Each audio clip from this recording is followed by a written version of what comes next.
use this infographic at the beginning of every workshop that I do, just to show you what happens in an internet minute. There's 701,389 Facebook logins.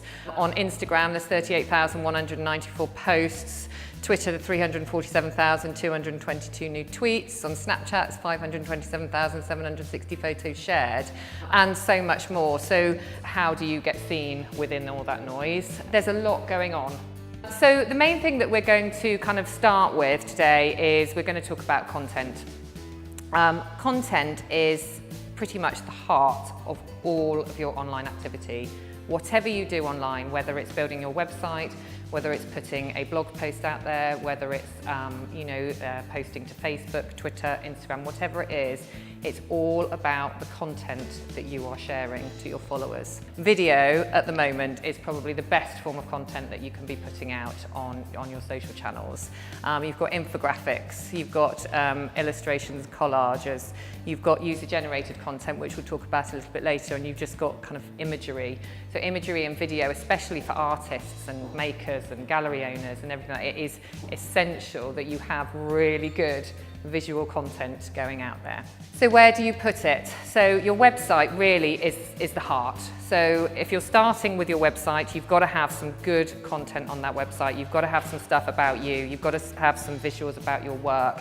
Your CV, exhibitions, events, whatever you've got going on, the blog that you write, whatever that is that you want to put out there, that's kind of where it starts, is your website. And then you start to push that content out on social media. A regular blog is essential content. Newsletters, so keeping people that are interested in what events you've got coming up, what exhibitions you've got coming up, a mailing list, a regular mailing list, which I'm sure the RAMM does brilliantly, keeping people updated with what things you've got going on. And your old-fashioned print and radio, but then video and podcasts. So where do you want to be, but also more importantly, where is your audience? Kind of figuring that out really. We used to use the computers and press and radio and everything. The people selling their products and selling their brand, and they used to push it to us. So we would be there waiting for their message to get to us. But now, as consumers, we make the choice ourselves. We find our own message. We find where we want to buy. So as artists, makers, craftspeople, people selling your product, selling your service, you need to make sure that you're hitting those people. You need to make sure that they can find you when they're looking for you. So there's three main pillars of search engine optimization. This is how Google works. So when you put in a search in Google, this is how it shows up. The main one is content. So if you have good content on your website, you've got a possibility of appearing in a search results.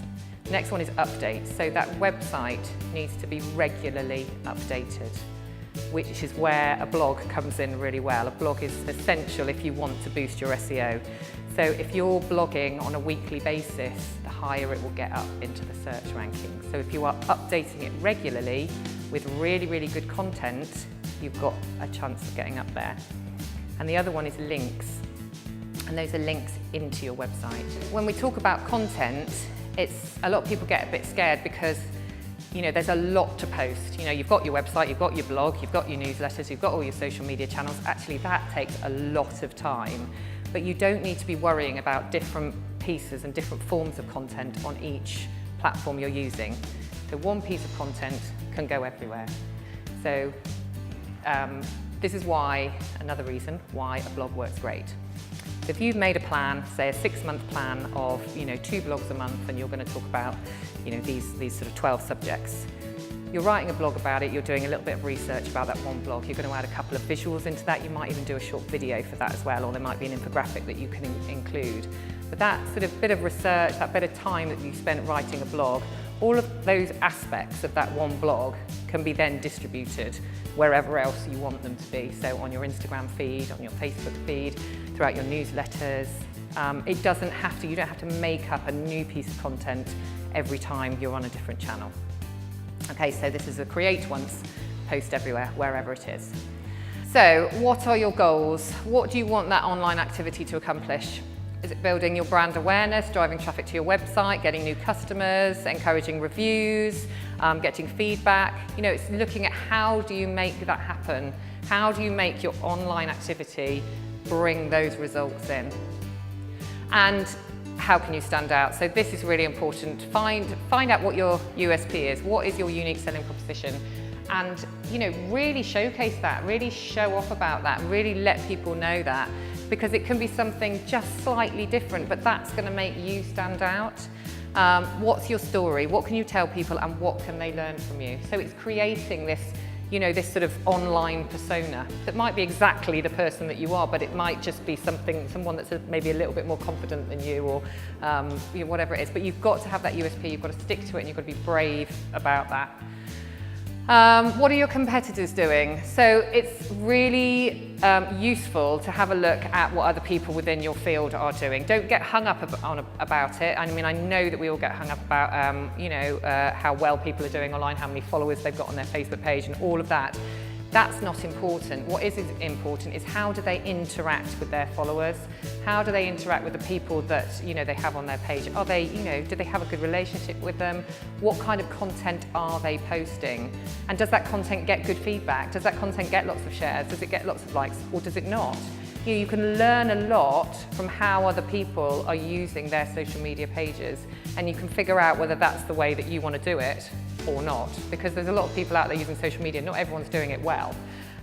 You know, there's a lot of people doing it really badly, and you might see they've got 20,000 followers, but they get like 2 likes per photo. So that's not good engagement. Don't start with social. It's there to support and promote your business. You need a marketing plan. You need a clear understanding of your customer. You need to look at what content you've already got. You need to look at what content you can generate, where you can find it, and then you use social to complement that. You then use analytics to track your customer journey, to find out who's going from Facebook to your website or Twitter to your blog. So in other words, you kind of need a strategy. So rather than just sort of jumping in there needs to be a reason why you're doing all this. So when you're looking at your own website, content, it's at the top. It's going to be at the top for everything.